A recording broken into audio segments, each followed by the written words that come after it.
All right, what's up, guys? I'm gonna quick run through. We're gonna do pickems for week three, but I want to run through week two first because it started off huge. We were top 500 in the rankings worldwide, and then APAC Day Two ruined that. But if you see, we got every matchup right in NA all weekend. So we were perfect as far as picks wise. Got some maps wrong. Maybe I will start being a little more strict with maps as the season goes on, just because there were just so many teams we didn't know about, and there's so many teams we were wrong about. So it's kind of throwing a real wrench in everything. But it was cool to get all the picks right, so that was fun. We were perfect in NA, but APAC really screwed the pooch. Got nothing in the double points game, nothing in the other game too. So I was one of the people that was really high on Hangzhou, and they're just underwhelming to start the year. And I definitely underrated Philly. So lessons learned on that one. APAC is really hard to predict. So a lot of these matches can be toss-ups, but this week there's going to be some really good ones that I think will be sweeps. So all right, I already did my picks because I had to submit them, or I was scared to miss submitting them. So I decided to do that first. But I'll go through everything for week three. Today, like right now, actually, it's played already before I even upload this. Paris Eternal Atlanta Reign will play. Atlanta looks bad. Like, I was low on them. I haven't talked highly of them in these videos. And Paris impressed me against the Outlaws. They took Havana off them, which the Outlaws beat San Francisco on. And it's also a strong map for them. And yeah, they don't look as bad as I thought they were going to be. I think their DPS is definitely carrying them, but I think I think they have a better backline and tank line just from watching them than Atlanta does, even though Atlanta has all the names. So I don't know. Atlanta hasn't been making the best coaching decisions, but Paris is kind of a novice team, so I think this is going to be kind of a duke it out 3-2 match.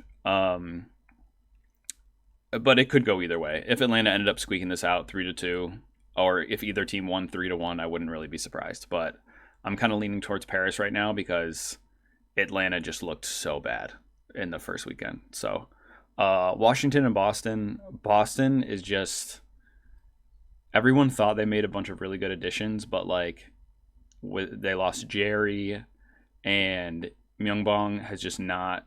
When he's not on the Ana all the time, he just doesn't have the same impact. So I don't know. They're definitely, the Scrimbucks were cashed in too early for them. So I'm low on them, especially considering how good Washington has looked. But Washington tends to just cough up a map because they're busy memeing people in the back line with boobs and stuff.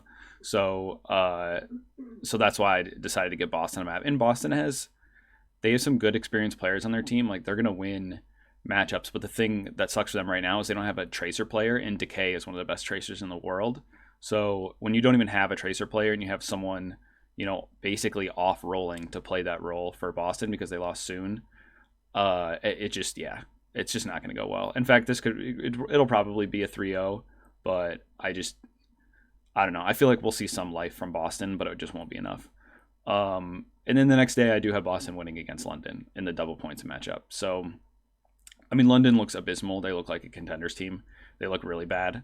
Even with Shaxx on Tracer, he was just getting stomped on by people who don't even play Tracer just because his team can't give him the resources, and they're doing everything they can to get him the resources. So it's just not, unless the meta changes, by some miracle this weekend and Tracer is never played at all, then maybe they have a chance. But yeah, I think Boston's going to take that 3-1. I think that's going to be a nice win to round out their pretty abysmal first stage. San Francisco, I think, is going to come back strong against Florida. I think Florida is a really, really, really good team, so they will take a map. But the Shock are just so good. And if it went to a map 5, it'd be Shock too. They're just so good at control and at 2CP that they're pretty unbeatable when it comes to that stuff. The Outlaws beating them was a pretty big deal. Defiant Justice, Defiant are better than everyone thought they were. They've got a great coach, and their experience has definitely brought them a long way. I do think they're still going to fall to the Justice, but I think it's going to be a really good match. So I'm going to go 3-2 on that. I know I was just talking up Paris, but Florida is so much better than people think they are, and they're gonna wipe the floor with Paris. I think uh, Florida tends to play like the slower, methodical, not quite like that New York XL style from like years past, but they play kind of safe, and against teams like Paris where they're only winning if their DPS are popping off, they tend to play well against those squads, if you know what I mean. So I just think they're going to take that 3-0. I think it's going to be an absolute smashing. And same with Defiant over London. Pretty much the same type of thing. I think the experience and in coordination against the lack thereof of London is going to be a very similar outcome to Florida and Paris. So it's a 3-0. And then the shocker 3-0 Atlanta. Like, I think Krusty is just not going to mess around. And they just want to like have a dominant win going into Sunday. So that's what I think of these predictions. They're already saved and in there, so these are final. All right. The East. It's a nightmare. I don't feel very confident about. I feel like 100% confident about my picks in the West. In these picks, I feel terrible about, except for a few of them. Valiant looked better than people thought they were. Crystal's kind of popping off on that hit scan roll, and yeah, they kind of have some life to them. They're not as bad as people think, which is kind of cool because it's good to not have like a dead team in the league. That sucks. It definitely adds some drama at the bottom. So I have them taking a map, but Guangzhou is just so bad in their last couple matches, and with their lineup, they just shouldn't be. Like, I don't understand. Like, no one understands why they're doing as bad as they are. But yeah, I have them winning this one still. Seoul, I picture Seoul having a Seoul moment, and Gesture's going to be off in like Neverland trying to hook someone on Hog for some reason, and New York is just going to mow them down. So I think that, and I think New York looks okay. I think they look good. I think they look okay. I do think these teams are very evenly matched, but I just think of where this game is coming along. Like, New York just had a good win against Hangzhou, and now, Seoul's kind of had like a decent start to the year, like a good start. It feels like they'll cough one up here. Like, that's just kind of my intuition. It's more my gut. But on any given day, I think either of these teams can beat each other. So I think there's good parity there. Shanghai is, people are so low on Shanghai, and I just can't even I can't even open Twitter anymore because people just don't know what they're talking about when it comes to APAC in terms of Shanghai. Just because they got taken to the Chengdu zone when they like weren't expecting it. First game of the year, jitters. They still came out and won 3-0 the next day. Like, this team is like the evil overlords of this league. Like, they're insanely good. Every person in every role could be the MVP for that role. Like, it's it's not, people are sleeping, and they have the coach of the year. So yeah, Shanghai's going to come out 3-0 the Spark, while the Spark are dealing with their own internal chaos. The Spark just fired their head coach, promoted one of their assistant coaches, who used to be like an analyst back for Vancouver when it was Team Runaway. So that's all been dramatic, but Shanghai is going to steamroll them. And then Seoul the next day, I see them coming out winning like a 3-1. I could see this being a 3-0. I could see them kind of getting serious again after, this weird loss to New York. But I think the Valiant are just a good team that they're going to give Seoul a run for their money. And Seoul just coughs up maps all the time. All the time.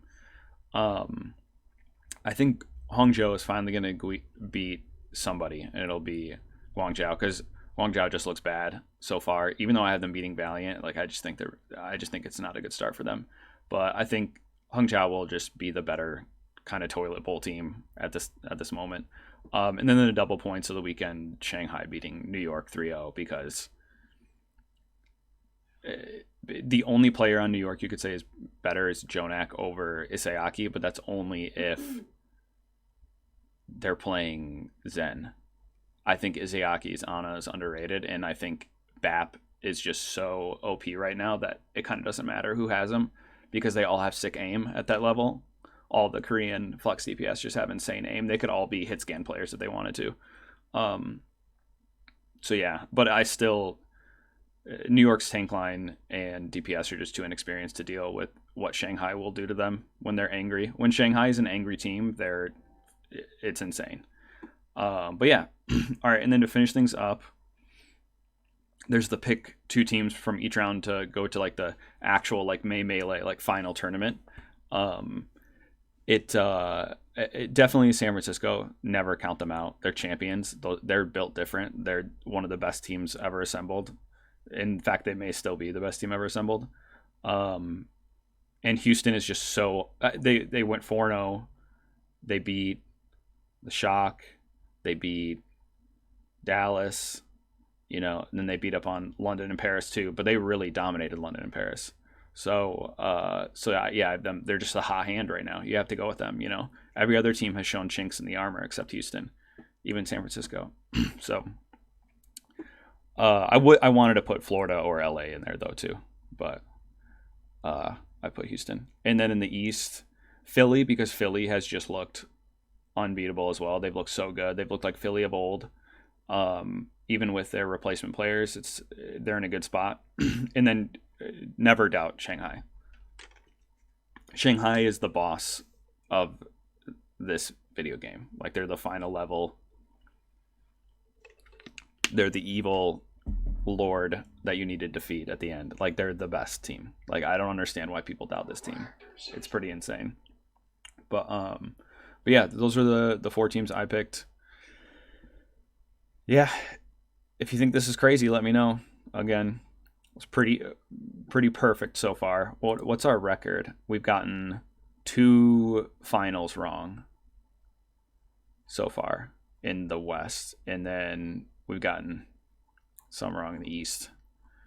We've gotten a few wrong in the East, so not doing too well there. So hopefully this is a better game for me in APAC. That's what I hope, but I don't doubt my NA predictions. There are some close games that I could see flipping a few different ways. Like I could see the San Francisco Shock being a 3-0. I could also see it being a 3-2. Yeah. So the game I'm most nervous about, I would say, as far as matchups go, is this one, Paris-Atlanta. If you were a betting person, I wouldn't bet on this game. And then APAC games are always chaotic. So any game that Valiant is playing in or Seoul is playing in, I would not ever count on those scores. But yeah. All right. That'll do it for this week. We'll see you guys in week 4.